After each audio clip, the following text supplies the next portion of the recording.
Tak lama kemudian Kaido muncul dan bertanya, apakah Haruki bisa berbicara tentang klub dengannya sebentar? Haruki pun terpaksa mendekati Kaido untuk mendengar keperluan apa yang dia butuhkan. Hayato memperhatikan Kaido sambil mengingat rumor yang dikatakan oleh Mitake waktu itu. Ketika melihat Haruki setuju pergi dengan Kaido, Hayato bersikeras ikut dengan mereka. Dia beralasan sedang mempertimbangkan untuk bergabung ke salah satu klub juga. Mereka mengizinkan Hayato ikut dan Kaido mencoba bersikap ramah kepadanya, dan dia baru mengetahui bahwa Hayato adalah siswa pindahan. Kaido lalu bertanya kepada Hayato, klub apa yang akan dia ikuti? Hayato sedang tertarik dengan klub berkebun, dan dia juga sudah tahu bahwa Kaido mengikuti klub sepak bola. Hayato bertanya apa menariknya sepak bola bagi Kaido. Nah, si Kaido ternyata sangat menyukai rasa kebersamaan dalam suatu tim. Padahal menurut Hayato, berkebun aja lebih enak, bisa punya sayur mayur sendiri dan menghemat ekonomi. Dia bahkan menunjukkan foto terong yang berbentuk aneh yang dia tanam sebagai bukti. Haruki tertawa di sana karena melihat betapa semangatnya Hayato menjelaskan tentang terong aneh tersebut. Bahkan dia juga lupa menjaga sikapnya di depan Kaido.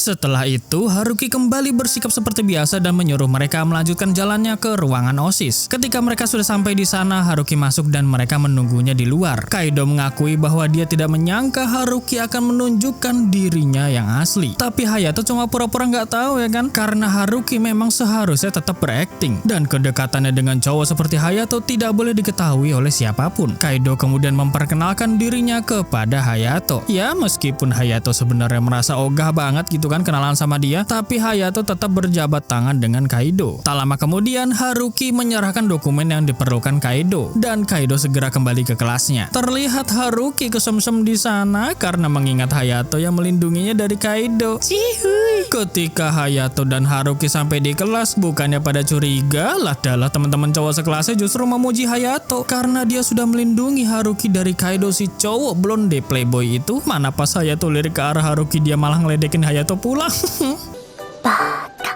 Pada jam istirahat, Kaido mampir ke kelas Hayato untuk melihat foto-foto tanaman lagi. Sekaligus mau kenal sama Hayato lebih dalam guys. Mori juga bilang, Hayato juga punya foto gadis Miko loh. Kaido pun tertarik untuk melihat seperti apa gadis tersebut. Sebenarnya Hayato mau makan siang bareng Haruki guys. Tapi Kaido ganggu banget jir. Jelas Haruki kesel lah. Padahal ini kan waktunya dia mau berduaan sama Hayato. Gara-gara Kaido, Hayato mengkode-kode ke Haruki untuk ke gudang duluan. Dan tak lama kemudian, Hayato mengirim chat untuk meminta maaf kepada Haruki. Haruki pun memutuskan untuk pergi ke kebun dan mengajak Mitake ngobrol-ngobrol di sana. Dia perhatiin Mitake pelan-pelan dan menyadari betapa imutnya gadis tersebut. Ditambah lagi Mitake punya tetek gede banget. Haruki makin minder karena dia nggak seimut Mitake. Apalagi teteknya Haruki ikut cili. Apa jangan-jangan Hayato masuk klub ini karena Mitake ya? Hayato tipe ceweknya kayak dia kah? Hati dan pikiran Haruki pun dipenuhi oleh rasa penasaran dan cemburu. Menggerutu sendiri dia di sana.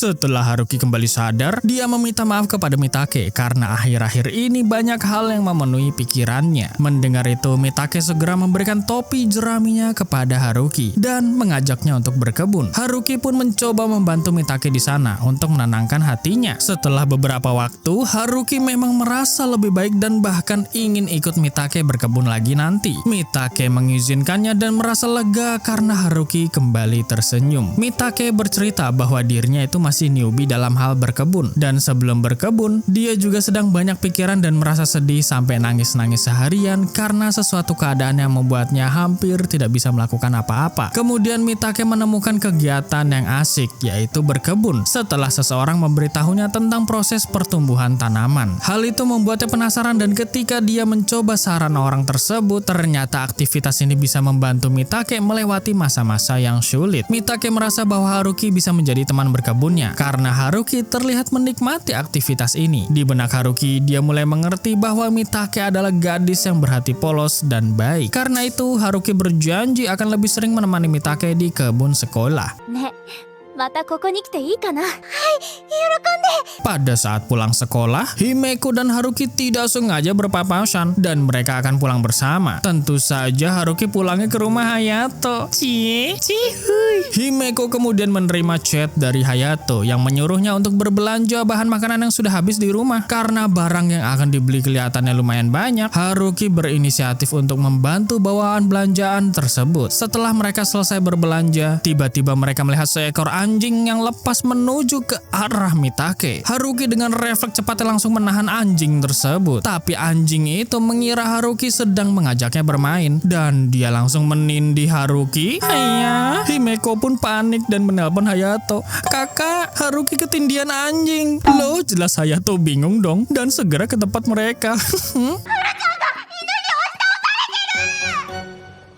Beberapa menit berlalu, Mitake membantu menangani pergelangan kaki Haruki yang terluka. Himeko marah ke Haruki. Udah tahu kamu itu cewek, kok bisa-bisanya bikin keputusan begitu? Kalau wajah kamu yang kena luka-luka gimana? Iya, aku nyesel, kata Haruki. Mitake menenangkan Himeko dan menjelaskan bahwa Haruki hanya berusaha menolongnya saja. Jadi jangan keras-keras gitu kan marahinnya. Lagi pula, anjing tersebut milik tetangganya. Tapi Himeko mengatakan bahwa Haruki memang pantas dimarahin karena cewek satu ini bandel banget dibilangin. Himeko kemudian bertanya kepada Mitake, apa kamu baik-baik saja? Kamu lagi jalan sendirian? Dan kenapa tetemu gede sekali wey? Makan apa kamu sampai bisa tete segede itu? Himeko mengira bahwa Mitake lebih muda darinya dan Haruki langsung meledeki Himeko lah di sana. Dia menjelaskan bahwa Mitake itu temennya, malah seumuran juga sama Haruki. その子はミタケさん。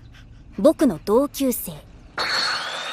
Mitake juga memperkenalkan dirinya bahwa dia satu angkatan dengan Haruki di klub berkebun. Himeko panik setengah mati dan meminta maaf kepada Mitake karena sudah bersikap gak sopan kepadanya. Tetapi Mitake tidak mempermasalahkan itu dan dia merasa lega melihat sisi jahil imut Haruki yang seperti ini. Dia mengatakan bahwa Haruki tampak jauh lebih mudah didekati sekarang dibandingkan saat di sekolah dulu. Mitake merasa senang karena Haruki menganggapnya sebagai teman berkebun di sekolah. Dia pun berpamitan kepada mereka dan membawa anjing tersebut. Tak lama kemudian Hayato tiba dan sedikit marah kepada mereka karena sudah membuatnya khawatir. Dia juga menyadari Haruki terluka dan akan menggendongnya sampai di rumah nanti. Haruki agak sedikit malu tuh karena di umur-umur segini malah main gendong-gendongan. Udah gak apa-apa, kamu juga kesulitan jalan kan? Ayo sini mas gendong aja, kata Hayato. Saat mereka berjalan pulang bersama, Hayato bercanda sedikit bahwa Haruki itu lebih berat sekarang dibandingkan saat mereka kecil. Cangkeman nih masih, mereka ini lagi diet loh, malah ngomongin gitu njir.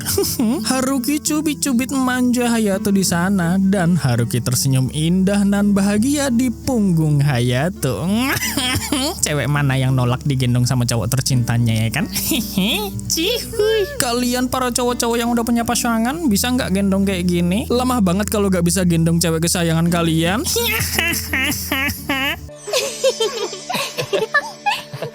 Pada suatu hari, Haruki sedang berkebun dengan Mitake seperti biasa dan dia khawatir karena tomat-tomatnya kelihatan layu dan pucat warnanya. Hayato mendekati mereka, penasaran yang lagi mereka lakukan. Mitake bertanya apakah ini menurut Hayato tomat-tomatnya sehat. Hayato pun menjelaskan panjang lebar tentang kesehatan tomat tersebut dan cara mengatasinya. Hayato kemudian penasaran dengan Haruki yang tiba-tiba jadi sering berkebun dengan Mitake. Haruki menjelaskan bahwa dia dan Mitake sekarang adalah teman berkebun. Hayato kemudian berbisik-bisik kepada Haruki.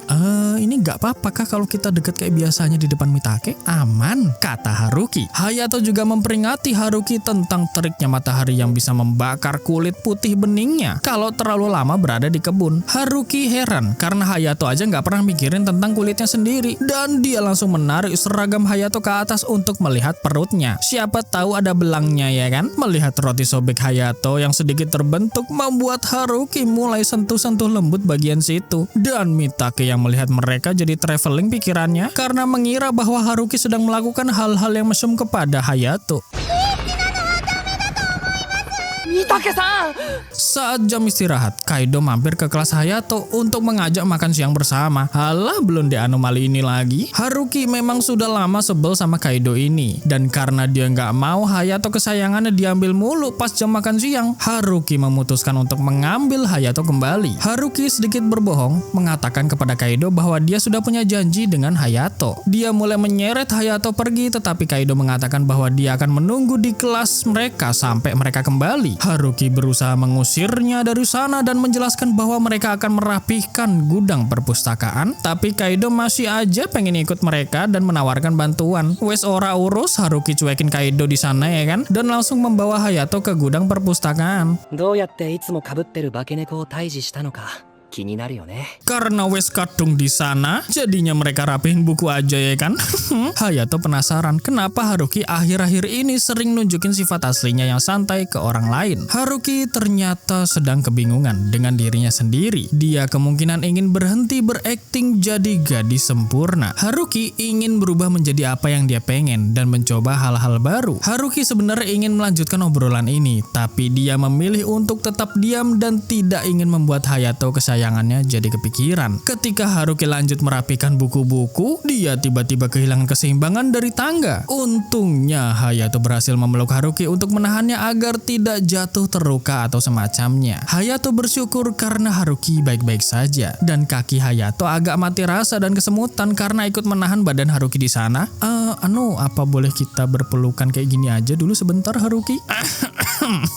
Harukinya langsung kesemsem tuh di sana. Oh iya, nggak apa-apa kok, kata Haruki. Kesempatan Hayato sebenarnya ini mah buat nenangin hati Haruki yang lagi kebingungan dengan masalahnya sendiri. Suasana hening sejenak sambil mereka menikmati pelukan tersebut. Tiba-tiba mereka mendengar ada couple yang masuk ke gudang perpus sebelah. Si cewek bilang, sayang, ayo nganu aku kesepian tanpa kamu. Mereka pun berciuman mesranan ganas di sana. Mana decak-decak liurnya kedengaran banget pula anjing. Hayato dan Haruki dengerin mereka ciuman sambil saling tatap-tatapan. Wajah mereka tiba-tiba saling mendekat dan Haruki langsung lari keluar gudang perpus begitu aja. Saking kesemsemnya. Oi, 気づかれるぞ。 Setelah mapel selesai, Hayato manggil Haruki yang terlihat masih sangat-sangat gelisah ya, gara-gara dengerin cipika-cipikinya couple tadi. Mana dia gugup banget pula, karena dia hampir aja ciuman sama Hayato kan. Melihat itu, Emma, teman sekelas mereka, mengatakan kepada Hayato untuk membiarkan Haruki ikut bersamanya dan teman-teman gadis lainnya. Mereka segera mengelilingi Haruki dan membawanya keluar untuk menginterogasi sesuatu. Curiga mereka ini guys, karena Haruki kelihatannya kayak emang udah punya pacar beneran, dan mereka menduga kalau pacar Haruki itu Hayato. Ya gimana ya? Tadi Haruki ngajak Hayato berduaan di gudang perpus. Terus pas balik ke kelas, Harukinya ngos-ngosan. Nah, pas mapel selesai, Haruki gugup dipanggil Hayato. Gimana orang lain gak curiga tuh? Mori meminta maaf kepada Hayato karena kelakuan Emma. Dia mengakui bahwa Emma sebenarnya adalah pacarnya, sekaligus teman masa kecilnya. Mori bercerita bagaimana Emma jadi teman masa kecilnya lah, terus sampai mereka berpacaran lah, macem-macem pokoknya. Mendengar itu, Hayato mengerti bahwa Mori memang sangatlah bucin kepada Emma. Mori menyarankan Hayato membawa Haruki untuk sesekali berkumpul bersama Mori dan Emma, pacar tersayangnya. Hayato pun setuju dengan saran Mori. 俺らともどこか行かないか。そうだな。それもいいな。のろけか。のろけだ。まああれだ。 Waduh, ini bahaya guys. Mori kayaknya udah tahu tuh kalau Hayato sama Haruki punya hubungan spesial. Di benak Hayato, dia kepikiran ngajak Haruki jalan-jalan biar bisa mengenal Haruki yang sekarang lebih dalam lagi. Tapi masalahnya adalah Hayato kagak tahu tempat-tempat bagus di sini, dan dia juga nggak tahu mau kayak gimana kalau udah ngajak Haruki kan. Aduh, sedih banget jadi dirimu mas polos banget, ampun dah. Ketika Hayato sampai di rumah, Haruki menyambutnya sambil mengenakan celemek baru yang dia beli. Gimana? Cocok nggak kalau aku pakai ini, Hayato? Cocok kok Haruki, kata Hayato. Aku juga mau disambut kayak gini. Wen ya. Haruki menjelaskan bahwa ingin melakukan lebih banyak hal dan berhenti menjadi beban bagi Hayato. Bukan cuma tentang makan malam, tapi ketika Hayato menggendongnya pulang waktu itu, Hayato sejujurnya semua itu bukan beban baginya. Justru kewajiban Hayato untuk tetap bersama Haruki. Tapi Haruki tetap bersikeras ingin melakukan lebih banyak hal untuk membantu Hayato. Sambil memasang wajah imut nan melas itu, dia berkata, boleh ya? Apa nggak boleh? Cowok mana yang nolak kalau cewek tersayangnya pasang wajah begitu kan? Jadi Hayato mengizinkan Haruki untuk membantunya. Himeko tiba-tiba nongol dan bilang, udah belum ngobrol mesranya? Aku lapar nih. 手伝ってくれるか？ Jadi keinget anime Aishiteru Game ya. Adeknya udah muak sama kemesraan Miku dan Yukiya. Ketika mereka makan malam bersama, Hayato bertanya apakah Haruki punya rencana akhir pekan ini. Haruki sebenarnya berencana mau menghabiskan waktu dengan main game dan lakuin hobi-hobi lainnya. Hayato mengatakan bahwa dia mau ngajak Haruki ke suatu tempat. Tentu saja Haruki langsung sumringah gak karuan. Dan seketika batalin semua rencana pribadinya. Aku bisa habisin waktu berdua sama Hayato nih, batin Haruki. Tapi Hayato minta rekomendasi dari Haruki tempat yang bagus. Dan Haruki juga ternyata gak tahu tempat-tempat yang cocok di sana kan. Ini orang berdua anak rumahan jir. Mereka berdua kelihatan bingung. Dan Himeko menyarankan untuk nonton film aja. Mumpung lagi di Tokyo gitu kan. Pasti bioskop CGV-nya besar dan luas. Hayato menyetujui saran Himeko. Dan mereka bertiga akan nonton di bioskop weekend nanti. Alah, Hayato dablek jir. Haruki jadi sedih kan tuh gara-gara Hayato ngajak Himeko. Ya, kecewa dah Haruki karena dia awalnya berharap bisa berduaan aja sama Hayato. Mending berduaan aja sama aku yuk. I love you Haruki yang cantik. Woo.